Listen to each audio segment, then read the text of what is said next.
Hello Kurt, this is Brian Wurtzberger. I'm just going to take you through my Google Classroom real quick. I've got a number of different ones that I've got going here, but ultimately it's SCSU Lab Safety. And when you take a look, this is what I present to my kids, or a similar situation where I'd be presenting this to my kids, and they'd have access to it 24/7.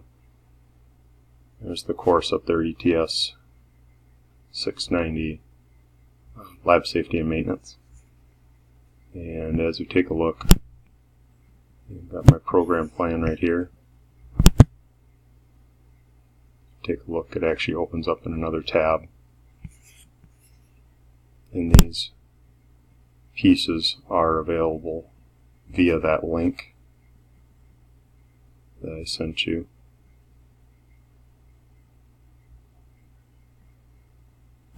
So as we go ahead and go through here,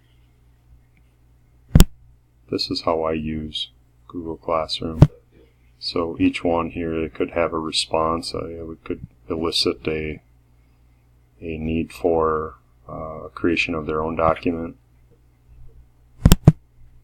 or something for them to work on, and then you'd have to submit that. This document right here, record keeping permission slips. This is where the kids developed their own Google slide in collaboration with their peers within their class.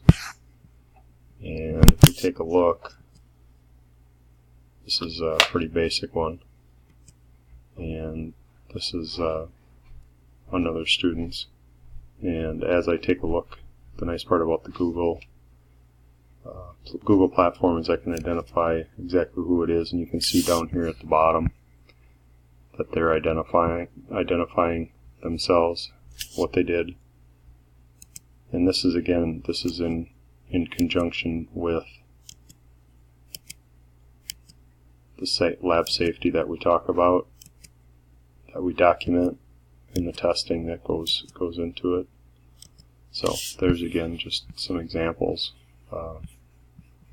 That's one semester's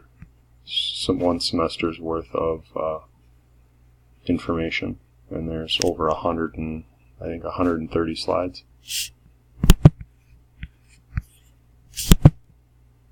So as we slide down here, I've got my inventory, our maintenance. Each one of those can be clicked on. Again, sometimes there's a situation where, in this particular case, materials for teaching technique and safety, there's additional online videos or videos that I created for myself for a particular operation or process. And each student could go ahead and click on something. Here's just an example of one directly from Woodcraft. So this is kind of one of those nice pieces where the kids don't always hear my voice talking, and they actually go ahead and take a look at somebody else that's obviously in the trade doing what they do, and they recognize some of the safety components.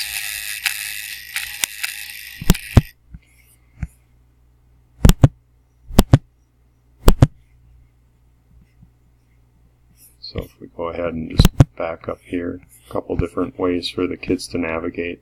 Some of it's embedded, some of it's a link. Again, when we get started, our class behaviors and what's expected. And this is an important one for our design lab. 2 years ago, I was able to convert computer space that was sitting in a old metals lab and brought it into a space with carpet, a lot quieter, and tag it directly as the design lab. So as we take a look, this is the expectation for the kids coming in each and every day. And then obviously by the time they're done, they should have something that is returned back so that they're ready for that next user. So components there, as we talk about what's expected, laid out in front of them.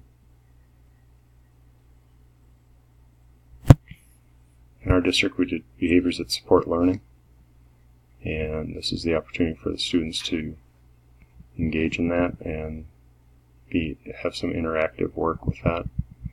Talk about the engineering notebook and what's expected within that notebook. Here's our power standards for design modeling. And when we talk specifically about safety tests, here are components. This is a little bit overboard. The students obviously don't see all of this. Some of this has been broken down into student only, teacher only, and then some of it's a combination. So, and obviously we've got some additional links there for students to take a look at TEA. And then when we take a look here, those are kind of that pre-work that goes into it. Now this is the actual shop expectations as we take a look. When we walk in each and every day, this is something that's hanging right by the door. And we talk pretty extensively about this in this pre-check personal area.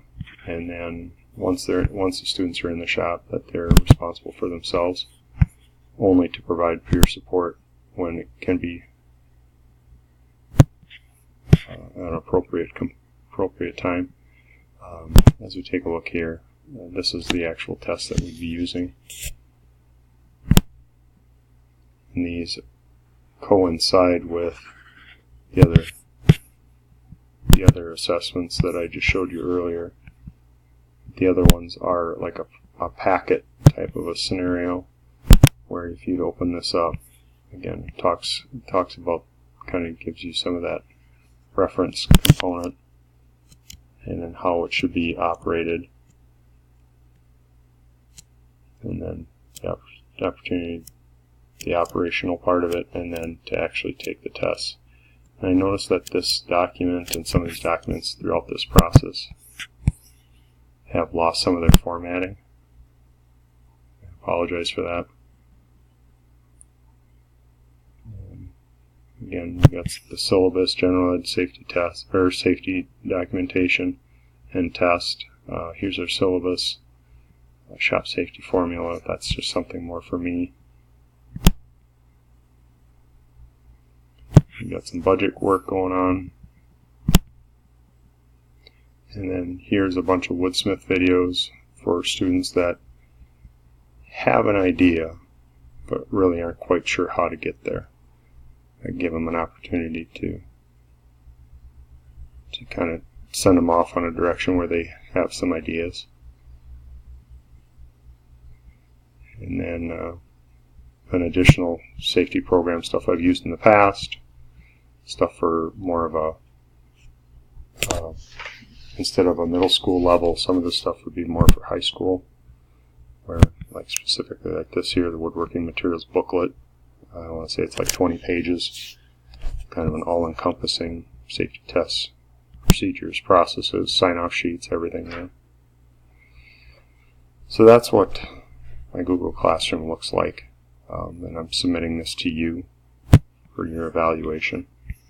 And I hope this 9-minute video was clear enough. Please let me know if there's any questions or concerns. I want to thank you for your time tonight.